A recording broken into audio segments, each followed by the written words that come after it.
네, 청년 여러분, 한 주간도 잘 지내셨습니까? 즐거운 수박클 시간이 돌아왔습니다.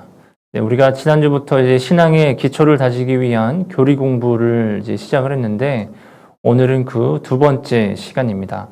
오늘 강의의 주제는 하나님을 아는 지식이라는 주제를 가지고, 피조물인 인간이 창조주 하나님을 어떻게 인식할 수 있는가, 알 수 있는가에 대해서 함께 나눠보도록 하겠습니다. 여러분, 우리는 하나님을 어떻게 인식할 수 있을까요? 제가 왜 이러한 질문을 하겠습니까? 하나님을 인식해야 하나님을 알 수 있기 때문에 그렇습니다. 기독교는 온 우주와 인간을 창조하신 하나님을 유일한 절대자로 믿고 그분께 모든 것을 의지하고 그분의 가르침을 따라 살아가도록 가르치는 종교가 바로 우리 기독교입니다. 하지만 그러한 하나님을 직접 본 사람은 없습니다. 왜냐하면 유한한 존재인 인간이 무한하신 그 하나님을 제대로 인식하고 깨닫는 데에는 분명한 한계가 있기 때문에 그렇습니다. 따라서 인간은 하나님께서 자신을 드러내 보여주시는 것, 그리고 보여주실 때에만이 하나님을 인식하고 알 수 있습니다. 즉, 하나님께서 친히 유한한 존재인 인간에게 그 인간의 상황과 그 한계를 헤아려 주셔서 자신이 어떠한 존재인가를 인식하고 깨달을 수 있도록 해 주신다라는 것이죠. 하나님께서 인간에게 스스로 드러내는 방법에는 여러분 여러 가지가 있습니다. 인간의 역사 또는 사건을 통해서 하나님은 자신의 뜻을 드러내시고 보여주시죠. 우리는 이것을 가리켜서 계시라고 부릅니다. 또한 하나님의 말씀을 깨달을 수 있도록 인간의 언어를 통해 이해할 수 있도록 말씀하시죠. 이처럼 하나님은 인간의 역사 가운데서 인간의 말과 이해력에 맞게, 즉 눈높이에 맞게 자기 자신을 하나님은 계시하신다라는 겁니다. 그러면 우리가 이제 계시라고 하는 뜻을 좀 더 구체적으로 알아보겠는데요. 이 계시라고 하는 말의 본래 뜻은 정체를 드러내다, 벗어진다, 드러나 보이게 한다라는 의미입니다. 그러므로 여기서 주요 의미는 인간으로서 알 수 없는 하나님의 자기 자신의 정체를 하나님께서 친히 인간에게 드러내는 것, 그리고 하나님이 스스로 베일을 벗겨내시는 것, 드러나 보이게 하는 것이 바로 계시라는 것이죠. 계시를 다음과 같은 명제로 정리할 수 있습니다. 계시는 하나님 자신의 자기 드러냄이다 라는 것입니다. 하나님의 이와 같은 행위가 없다면 인간은 결코 하나님을 알 수 없습니다. 그러므로 인간과 하나님과의 소통의 주도권은 오직 하나님만이 가지고 있는 것이죠. 하나님의 자기 드러냄은 인간에게는 여러분 은혜인 것입니다. 따라서 계시는 우리로부터가 아니라 오히려 하나님이 우리에게로 오시는 것입니다. 또한 계시라고 하는 것은 하나님을 인간이 발견하는 것이 아니라 우리에게 주어진 선물로서 경험되어지는 것이라는 것입니다. 예를 들면 이런 겁니다. 어두운 방에 아이가 혼자 있을 때 부모님이 방에 들어와서 여기 있다라고 말하기 전까지는 이 아이는 부모를 인식할 수 없다라는 겁니다. 무슨 말이냐면요. 어두운 방에서 아이는 부모를 찾을 수는 없지만 부모가 들어와 방에 불을 켜고 내가 여기 있어 라고 말해줄 때에야 아이는 부모님이 어디 있는가를 인식할 수 있다라는 겁니다. 이처럼 하나님도 인간이 먼저 찾아갈 수 없는 존재이지만 하나님이 먼저 오셔서 자신을 우리에게 알려주셨기 때문에 비로소 우리는 하나님을 찾을 수 있고 알 수 있게 되었다라는 것이죠. 이런 하나님의 자기 드러냄은 인간의 노력 때문이 아닌 바로 하나님의 사랑과 은혜 때문이라는 것입니다. 두 번째로 계시라고 하는 것은요, 역설적으로 하나님의 감추심입니다. 하나님은 참으로 자신을 여러 가지 상황과 방법을 통해 계시하시지만 동시에 감추어진 존재로 머물러 계시며 인간의 이해를 초월할 뿐만이 아니라 결코 인간의 어떠한 포로가 되지 않으신다. 무슨 말이냐면 인간의 생각과 관념과 인간이 만들어낸 전통과 관습과 틀에 매어 계시는 분이 절대 아니라는 것이죠. 그러니 인간이 자기 자신의 생각에 그 하나님을 가두려고 한다는 것이 얼마나 어리석은가를 우리는 알아야 된다는 것입니다. 욥기에 나타나는 그 세 명의 친구들이 했던 행위가 바로 이러한 거죠. 자신의 관념과 생각에 그 하나님의 뜻을 맞추려고 하는 그 어리석음을 우리는 그 욥의 세 명의 친구들을 통해서 알 수 있는 겁니다. 여러분, 계시된 하나님은 늘 자유롭게 행하시고 인간을 놀랍게 만들며 인간 안에서 고정된 우상으로 변화하려는 시도를 계속해서 무력화시킵니다. 그러니까 욥기 마지막에 가서는 이제 하나님이 본격적으로 이제 욥과 말씀하실 때 말씀하시죠. 내가 이 세상을 창조할 때 너가 거기에 있었느냐? 너가 저 깊은 바다 속에 있었느냐? 이렇게 말씀하시는 거예요. 뭐냐면 너희가 전혀 판단할 수 없고 생각할 수 없는 존재라고 하는 것을 말씀하고 계시는 것이죠. 그러니까 이런 겁니다. 바다를 바라보면 우리는 수면 위에 파도는 보이지만 그 깊은 밑바닥은 절대 볼 수가 없죠. 바다는 분명 나 여기 있어 라고 하며 보여지고는 있지만 그 깊이와 전부는 감추어져서 이해할 수 없다라는 겁니다. 마찬가지로 하나님은 분명히 자기 자신을 우리에게 보여주시지만 우리가 그 전부를 이해하거나 담아낼 수 없다라는 겁니다. 하나님은 우리가 통제할 수 없는 분이기 때문에 그렇습니다. 그래서 중세 철학자들이 수많은 그 신학자들이 하나님의 존재를 증명하고 이야기하려고 하지만 결국에는 한계를 부딪힐 수밖에 없죠. 왜냐하면 그것이 인간이 가지고 있는 한계이기 때문에 그렇습니다.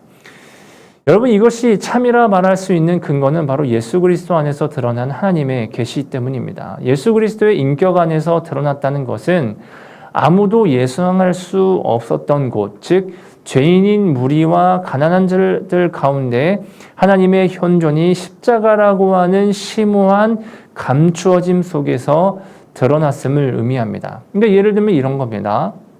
어떠한 왕이 화려한 옷 대신에 허름한 옷을 입고 가난한 마을을 찾았다면 사람들은 그가 왕인지를 알 수 없죠.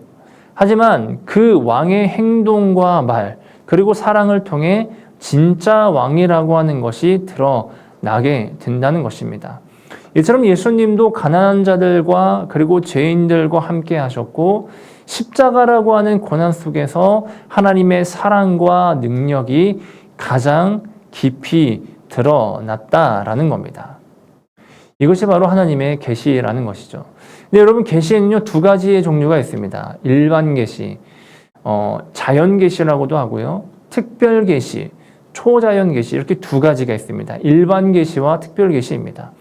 먼저 일반 계시는 자연 현상을 통하여 전달되는 계시입니다. 비유적으로 말하면은 우리가 하나님을 어떻게 인식할 수 있냐면 하나님이 창조하신 그 자연 만물을 통해서 하나님의 선하심과 지혜와 그 능력과 그 신성이 나타나고 있음을 우리가 발견할 수 있습니다. 저 아름다운 세상을 보면서 위대하신 그 창조주 하나님을 우리가 인식할 수 있다라는 겁니다. 로마서 1장 20절을 보면 하늘이 하나님의 영광을 선포하고 궁창이 그의 손으로 하신 일을 나타내시는도다. 이거는 이제 시편 19편 1절의 말씀이고요. 바울은 로마서 1장 20절에서는 하나님의 영원한 능력과 신성이 그가 만든 만물에 분명히 보여져 알 수 있다라고 말하고 있습니다. 이처럼 일반 계시는 창조와 하나님과 인간의 일반적인 관계에 기초하는 계시로 하나님의 형상으로서 창조된 인간에게 말씀하시는 계시입니다. 그래서 일반 계시는 인간 창조의 목적을 실현시키는 데 목표를 두고 있습니다. 따라서 일반 계시는 모든 이들에게 공통적으로 주어지는 계시입니다. 그러므로 일반 계시는 하나님의 살아계심을 알게 하며 하나님의 보편적인 은혜를 알 수 있게 합니다. 따라서 인간은 심판 때에 핑계치 못한다는 것이죠. 내가 하나님을 알 수 없었습니다. 내가 하나님을 느낄 수 없었습니다. 라고 하는 말을 절대 할 수 없다라는 겁니다. 왜냐하면 이미 우린 일상생활 속에서 하나님을 인식할 수 있도록 하나님은 그 길을 열어주셨기 때문에 그렇죠. 하지만 여러분, 이러한 일반 계시는요, 하나님을 인식하는 데에는 분명한 한계가 있습니다. 기껏해야 하나님의 존재와 속성을 전할 뿐 충분한 신학을 진술하기에는 이 일반 계시가 불충분하다라는 것이죠. 또한 일반 계시가 주는 지식은 불확실하고 불충분하고 그리고 미혹된 인간의 사상에 뒤섞여 있기 때문에 분명한 한계가 있다라는 겁니다. 즉 일반 계시는 하나님이 계시다는 그 지식을 제공하는 정도에 불과하므로 구원에 관한 충분한 지식을 완벽하게 완전하게 제공하지는 못합니다. 원인은 무엇이냐면 죄로 인하여서 인간의 본성이 훼손되었기 때문에 자연을 통해서 그 하나님을 인식하는 데에도 분명한 오류가 있을 수 있다라는 겁니다. 그렇기 때문에 하나님을 올바르게 이해하고 인식하기 위해서는 무엇이 필요하냐면 바로 특별 계시, 초자연 계시가 필요한 것입니다. 특별 계시는 자연 현상 등의 방법이 아니라 하나님의 직접 나타나심, 이적과 예언 등 초자연적 방법으로 자신을 계시다라고 하는 것을 하나님은 나타내시는 겁니다. 예를 들면 출애굽기에서 하나님이 모세에게 나타나셨을 때 그런 방법들, 그리고 우리가 예언서를 보면은 하나님이 예언자들에게 소명을 주실 때 나타나는 그런 방법들이 바로 이 초자연적인 계시라고 말할 수 있습니다. 여러분, 이러한 특별 계시는 하나님의 속죄 사역에 기초하고 있습니다. 죄인인 인간에게 말씀하시며 타락한 인간의 도덕적, 영적 요구에 적용되는 계시이죠. 이 계시는 모든 사람에 대한 것이 아니라 구원을 받은 자들에게 구원을 목적으로 이루어지는 계시라고 할 수 있습니다. 즉, 오직 그리스도인들에게만 주어지는 계시이죠. 무엇보다 특별 계시는 예수 그리스도를 의미합니다. 왜냐하면 하나님은 예수 그리스도 안에서 자기 자신을 이미 다 계시하셨기 때문에 그렇죠. 예수 그리스도는 곧 하나님의 자기 계시이기도 합니다. 그렇기 때문에 우리는 예수 그리스도를 통해 하나님을 볼 수 있으며 알 수 있는 것이죠. 이처럼 예수 그리스도는 모든 계시의 완성을 성취하셨으며 모든 계시의 표준이 되시고 궁극적인 계시라고 말할 수 있습니다. 따라서 특별 계시와 성경은 같은 것으로 봐도 무리가 없는 것이죠. 특별 계시 이꼴 성경 이꼴 예수 그리스도, 이 공식이 만들어지는 것이죠. 이처럼 하나님은 자기 계시를 통해서 인간으로 하여금 하나님을 인식하고 알게 하시는데, 그래서 특별 계시의 두 번째는 무엇이냐, 바로 이 성서를 통해서 우리가 하나님을 알 수 있다라는 겁니다. 여러분, 하나님을 정말로 여러분들이 알고 싶다면 성경을 읽으면 됩니다. 그래서 성경은 곧 특별 계시라는 것이죠. 여러분, 오늘 우리가 이렇게 하나님을 인식하는 것에 대해서 계시라고 하는 말의 의미, 그리고 이 계시의 종류에는 일반 계시와 특별 계시가 있다라고 하는 것을 우리가 살펴보았습니다.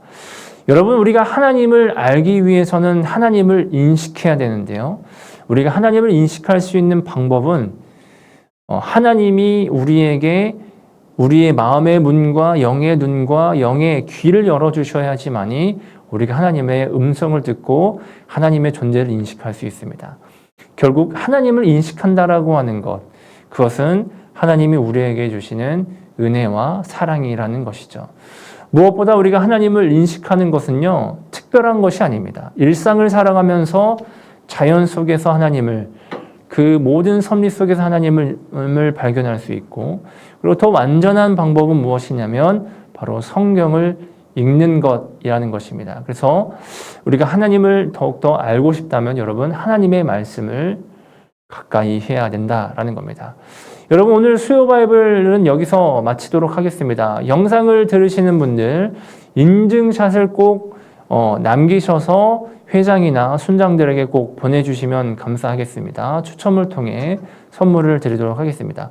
오늘 수요 바이블 클래스는 여기서 마치도록 하겠습니다. 다음 주에 뵙겠습니다. 안녕.